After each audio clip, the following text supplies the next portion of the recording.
Good morning students.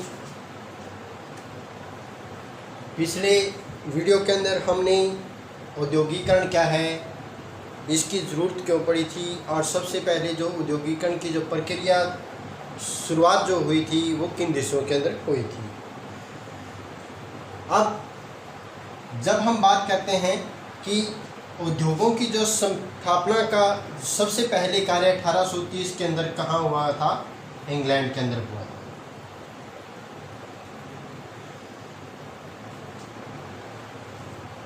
बेरोजगारी की जो आशंका है उसके लिए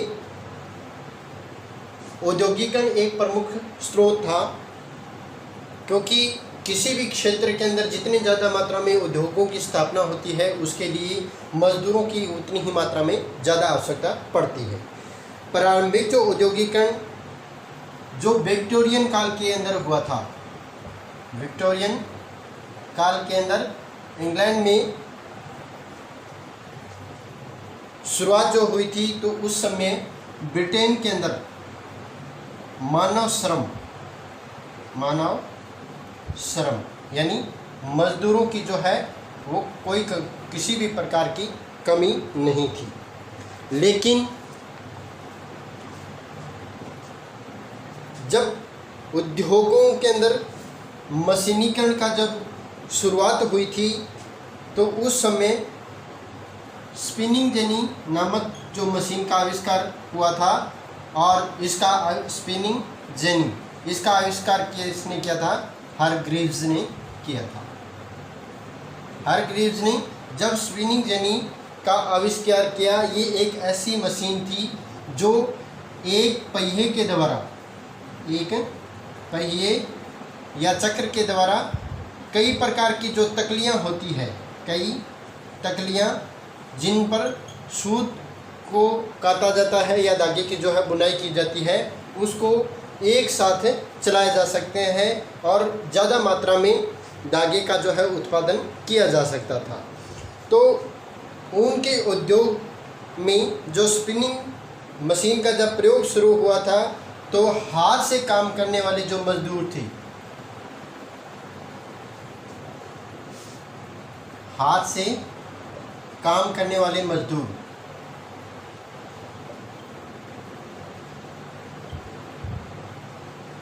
जिनको प्राय क्या कहा जाता था? बुनकर कहा जाता था, बुनकर या फिर काश्तकार। अब क्या थे? इस मशीन के आविष्कार के कारण हाथ से ऊन काटने वाली जो औरतें थी, उन्होंने स्पिनिंग जेनी मशीनों पर क्या है, हमले करने शुरू कर दिए थे। क्या करना शुरू किया था? हमले उन्होंने शुरू किए थे। इसका एक प्रमुख कारण क्या था? जो मशीनों के निर्माण के कारण हाथ से बने जो उत्पादन होते थे उसका मांग क्या थी? कम हो गई थी, और जितने ज़्यादा में मशीनों के द्वारा जो उत्पादन किया जाता था उससे मजदूरों की जो आवश्यकता है वो कम हो गई थी। तो इससे बेरोजगारी का डर जो है वो महिलाओं को विशेष तौर पर सताने लगा था, और उन्होंने आक्रोश में आकर इन पर हमले करने शुरू कर दिए थे। अब काश्तकारों और जो बुनकर होते थे उनके अंदर आपसी जो है टकराव अक्सर रहने लगा था। पहले क्या थे? काश्तकार और जो बुनकर होते थे, या जिन्हें गुमास्ते कहा जाता था, गुमास्ते यानी ब्रिटिश के द्वारा या उद्योगपतियों के द्वारा मजदूरों पर नियंत्रण रखने के लिए जो व्यक्ति छोड़े जाते थे, या जिन्हें दास भी बोला जा सकता है, जो निगरानी करते थे, उनको क्या कहा जाता था? गुमास्ते कहा जाता था। जो कंपनी के लिए काम करते थे और जो मजदूर होते थे कंपनी में काम करने वाले, उन पर निगरानी रखने के लिए इन व्यक्तियों को छोड़ा जाता था, और इन्हें विशेष तौर पर मासिक जो है तनख्वाह या वेतन जो है इनको दिया जाता था, ताकि किसी भी प्रकार की जो एक्टिविटी होती है मजदूरों की उसके बारे में वो कंपनी को सूचना दे सके। शीघ्र ही बुनकरों और गुमास्ते थे उनमें टकराव होने लगा। इससे जो आपूर्ति सौदागर होते थे, आपूर्ति सौदागर, यानी जो माल का सौदा करते थे या किसी भी प्रकार के व्यापारिक जो सौदे का काम करते थे, वो अक्सर कहाँ रहते थे? बुनकरों के गांव में रहा करते थे। बुनकरों के गांव में रहते थे और इनका आपूर्ति सौदागरों का बुनकरों के साथ जो व्यापारिक जो संबंध था वो बहुत ही अच्छा था। लेकिन 20वीं शताब्दी के अंत तक, 20वीं शताब्दी के आखिर के अंदर, 20वीं शताब्दी के आखिर में ऐसे बुनकर जो सामने आने लगे, जो फ्लाई स्टल वाले कारखाने जो करघे होते हैं, फ्लाई स्टल वाले करघे, जिनको चलाना क्या है बखूबी जानते थे या अच्छी प्रकार उनको चलाना आता था या इनका इस्तेमाल वो अच्छे प्रकार से कर सकते थे। तो फैक्ट्रियों में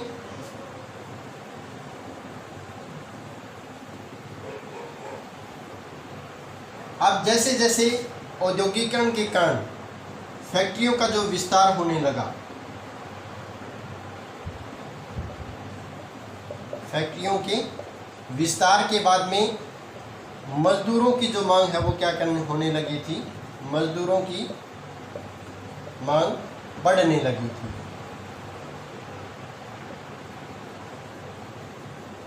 मजदूरों की मांग बढ़ने लगी। इसका जो प्रमुख जो उदाहरण है वो है 1901 के अंदर, 1901 में भारतीय फैक्ट्रियों के अंदर काम करने वाले जो मजदूर थे, भारतीय फैक्ट्री, इसमें काम करने वाले मजदूरों की संख्या कितनी थी? 5,84,000 थी। 5,84,000 मजदूर जो है 1901 के अंदर भारतीय फैक्ट्रियों में काम करने आते थे। और इसका जो प्रभाव है वो बड़ी इसीलिए बढ़ा था औद्योगिकरण में, जब 1946 के अंदर इनकी जो संख्या है वो बढ़कर कितनी हो गई थी? 24,36,000 मजदूर जो है यहाँ पे काम करने शुरू हो गए थे। तो इस प्रकार जैसे जैसे फैक्ट्रियों का जो विस्तार होने लगा, भारतीय फैक्ट्रियों में भी जो कामगार थे वो बहुत ज़्यादा में उनकी डिमांड होने लगी और 1946 तक आते थे वहाँ पे कामगारों यानी मजदूरों की संख्या है वो 24,36,000, 24.5 लाख तक पहुँच गई थी। अब कंपनी के अंदर काम करने वाले जो मजदूर थे,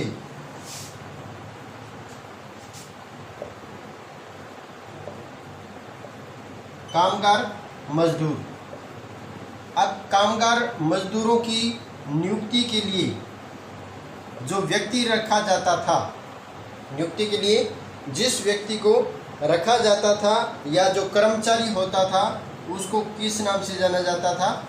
उसको नाम से जाना जाता था जोबर। जोबर एक ऐसा कर्मचारी था जो फैक्ट्री के अंदर काम करने वाले मजदूरों की नियुक्ति करता है। और यह इससे क्या है, अलग अलग जो सौदागर होते थे, अलग अलग इलाकों में जाकर ये इनको अलग नाम से भी जाना जाता था। विशेषकर इनको सरदार और मिस्त्री भी कहा जाता था। तो विभिन्न क्षेत्रों के अंदर इनका नाम जो है वो अलग अलग होता था और ये सरदार और मिस्त्री भी कहलाते थे। जब औद्योगिकरण की प्रक्रिया जब शुरू हुई थी तो इसके बाद में मजदूरों की जैसे जैसे मांग बढ़ने लगी वैसे वैसे व्यापारिक जो क्षेत्र है वो भी बढ़ने लगा। अब भारत के अंदर, भारत में जो प्राचीन बंदरगाह होते थे, प्राचीन बंदरगाह है एक ऐसा स्थान जो समुद्र तट के नज़दीक होता है और जहाँ से व्यापारिक क्षेत्र के लिए या मुख्य राजधानी से दूसरे देशों के अंदर व्यापार जो है स्थापित होता है या व्यापार किया जाता है। तो भारत में प्राचीन जो बंदरगाह थे उसके अंदर सबसे प्रसिद्ध थे सूरत और मछलीपट्टनम। मछलीपट्टनम प्रमुख तौर से वो व्यापारिक बंदरगाह थे और इन दोनों बंदरगाहों से बड़ी मात्रा में जो है बाहर देशों के अंदर व्यापार होता था, व्यापार इनसे किया जाता था। भारत में जब ईस्ट इंडिया कंपनी की स्थापना हुई थी, भारत में east India company, east India company की स्थापना के बाद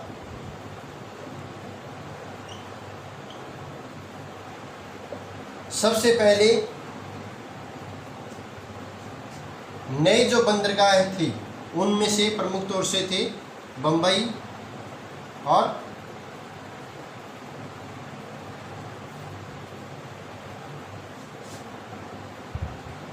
कलकत्ता। भारत में अंग्रेजी कंपनी की स्थापना के बाद में बम्बई और कलकत्ता जो जो प्रमुख तौर से बंदरगाह थे, इनका जो महत्व है काफ़ी बढ़ने लगा और इसका व्यापारिक क्षेत्र के रूप में सबसे ज़्यादा जो है प्रयोग होने लगा था। इससे पहले सूरत और मछलीपट्टनम है जो व्यापारिक क्षेत्र के लिए सबसे उभरते हुए क्षेत्र कहलाते थे। उसके बाद में जब भारत के अंदर ईस्ट इंडिया कंपनी की स्थापना हुई तो उसके बाद में मुंबई और मछलीपट्टनम है जो एक औद्योगिक शहर के रूप में जाने जाते थे, उनका जो महत्व है वो काफ़ी बढ़ गया था। भारत में प्रथम उद्योगपति जिनका नाम था द्वारकानाथ टैगोर, उनका मानना था कि भारत जो है वो पाश्चात्य संस्कृति यानी पश्चिमी देशों की जो संस्कृति है वहाँ से जो व्यापारिक संबंध है उसको अपनाकर और औद्योगिकरण के द्वारा नए मार्ग की वो क्या है खोज कर सकता है, यानी नए मार्ग की खोज कर सकता है और विकास के रास्ते पर वो आगे बढ़ सकता है। उन्होंने जहाजरानी द्वारकानाथ टैगोर ने जहाजरानी, इसके साथ साथ जहाज निर्माण,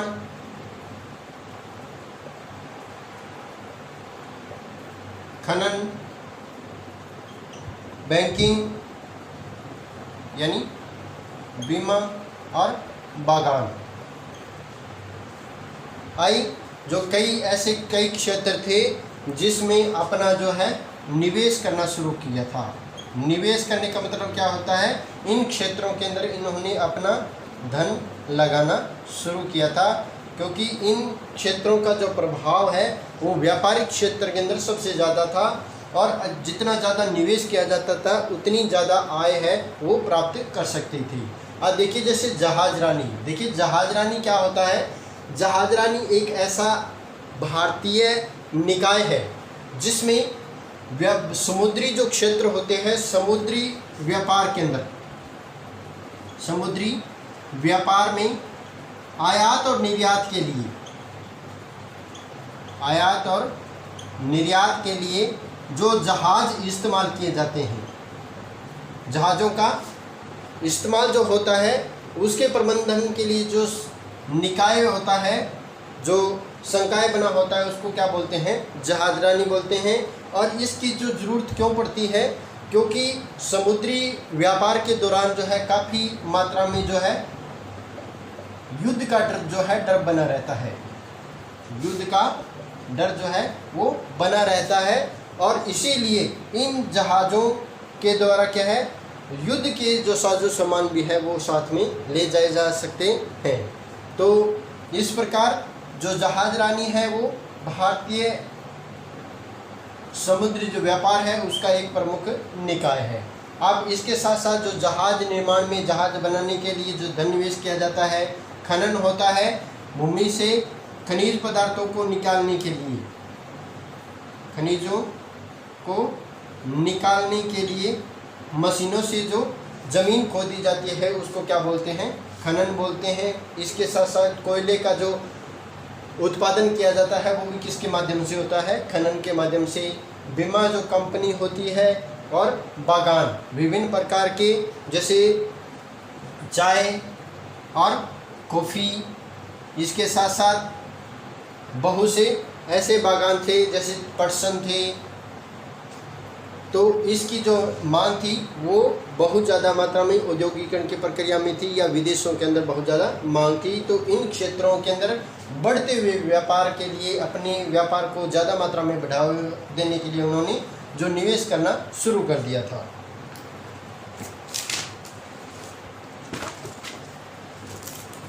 अब इसके बाद में औद्योगिकरण की प्रक्रिया या औद्योगिकरण के कारण एक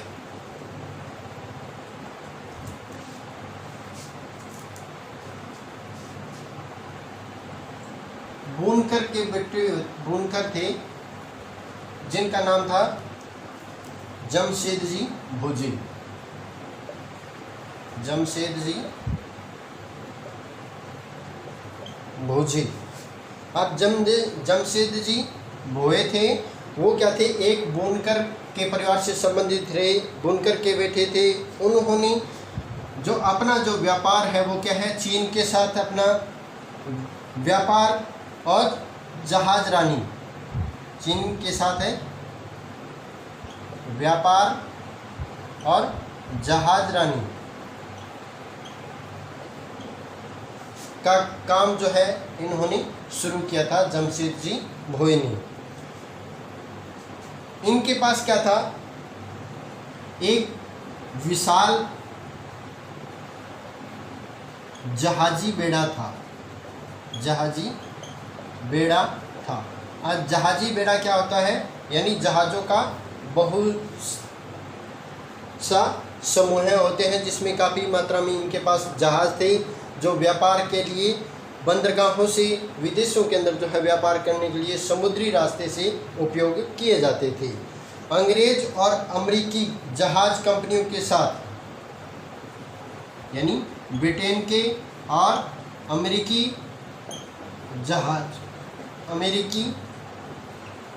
जहाज कंपनियों के साथ इनकी जो प्रतिस्पर्धा रहती थी वो काफ़ी बढ़ गई थी और 1850 के तक आते थे।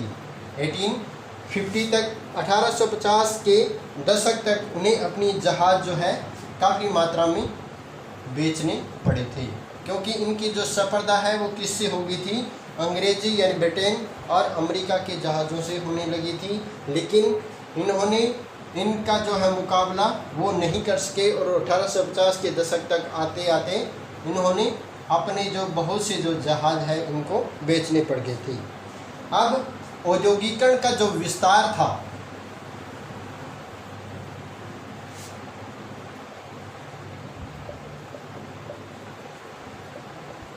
औद्योगिकरण विस्तार में प्रतिस्पर्धा यानी एक दूसरे के साथ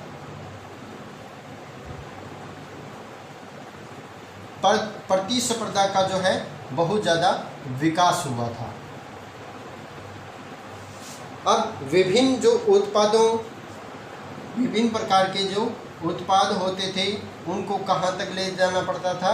बाज़ार तक लेके जाने के लिए किसका इस्तेमाल किया जाता था? विज्ञापनों का जो है इस्तेमाल होने लगा था। विज्ञापनों का ज़्यादा इस्तेमाल होने लगा, इनका महत्व है जो काफ़ी बढ़ गया था। भारतीय जो निर्माता थे उनका विज्ञापन किससे संबंधित होता था? उनका जो विज्ञापन होता था वो क्या है? राष्ट्रवाद से संबंधित होते थे और राष्ट्रवाद का जो है संदेश वो अपने विज्ञापन में देते थे। इसका जो प्रमुख जो उद्देश्य था वो था अपने देश से बने हुए चीज़ों को, यानी स्वदेशी जो चीज़ें थी या स्वदेशी उत्पाद थे उनको बढ़ावा देना, स्वदेशी उत्पादन को बढ़ाना। और भारत में जो माल बना होता था उसकी लोकप्रियता के कारण जितने भी प्रकार के जो विज्ञापन होते थे उसमें राष्ट्रवाद का जो है प्रभाव सबसे ज़्यादा देखने को मिलता था। तो ये थी औद्योगिकरण का जो विस्तार हुआ था, उसके कारण दूसरे देशों के साथ जो प्रतिस्पर्धा का जो युग हुआ था, इसके साथ साथ प्लाइस्टल और स्पिनिंग यानी के मशीनों के आविष्कार के कारण जो मजदूरों की जो किस प्रकार की स्थिति हो गई थी, उनकी मांग जो है वो किस प्रकार बढ़ चुकी थी। इसके बाद में हम जो प्रमुख जो बंदरगाह थे, जैसे सूरत बंदरगाह है, इसका हाशियाकरण या ये अपनी जो लोकप्रियता है वो किस प्रकार इसने खो दी थी, इसकी चर्चा हम नेक्स्ट वीडियो में करेंगे। Thank you.